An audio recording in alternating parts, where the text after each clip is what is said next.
presented by Anari Music. Singh ji के ठोकल हो, सिंह जी के ठोकल हो, सिंह जी के ठोकल हो। अनाड़ी रिकॉर्डिंग स्टूडियो अपहर। सिंह जी के ठोकल हो। आइल रहे नाचे पहले रहे दुबर पातर, अब एकर कमर हो गइल बाटे चाकर। माजा खूबे ले बेले देही के आकर, देखो ही में सेक्सी लागे गाल बा टमाटर। राय जी के पोसल हो, सिंह जी के ठोकल हो।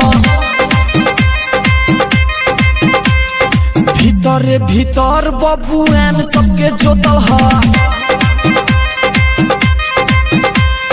आइल रहे नाचे पहले रहे दुबर पातर, अब एकर कमर हो गइल बाटे चाकर। माजा खूबे ले बेले देई के आकर, देखो ही में सेक्सी लागे गाल बा टमाटर। राय जी के पोसल हो, सिंह जी के ठोकल हो। भीतर भीतर बबुआन सबके जोतल हो।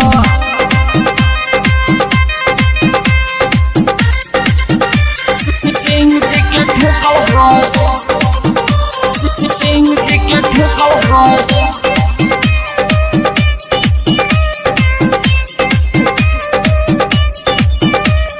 पातरे कमर बिया माल हिया सुपर, मन करे चढ़ जाई हम एकरा ऊपर। जानतानी बात यार सब एकरा बारे में, केतना के लुटले बिया इ त मजा मारे में।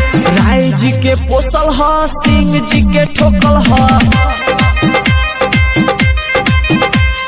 भीतर भीतर बबुआन सबके जोतल हो।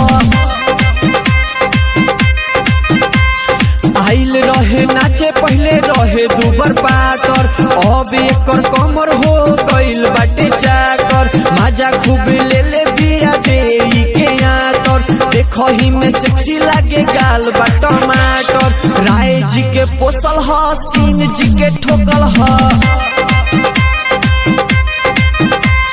भीतर भीतर बबुआन सबके जोतल हो। सिंह जी के ठोकल हो, सिंह जी के ठोकल हो।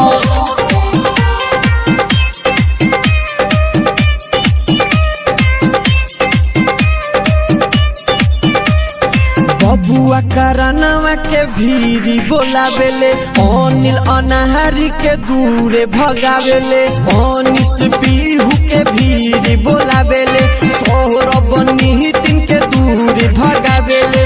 राय जी के पोसल हो, सिंह जी के ठोकल हो। भीतर भीतर बबुआन सबके जोतल हो। आइल रहे नाचे पहले रहे दुबर पातर, अब एकर कमर हो गइल बाटे चाकर। माजा खूबे ले बेले देई के आकर, देखो ही में सेक्सी लागे गाल बा टमाटर। राय जी के पोसल हो, सिंह जी के ठोकल हो। भीतर भीतर बबुआन सबके जोतल हो। अनाड़ी recording studio Aphar. Presented by Anari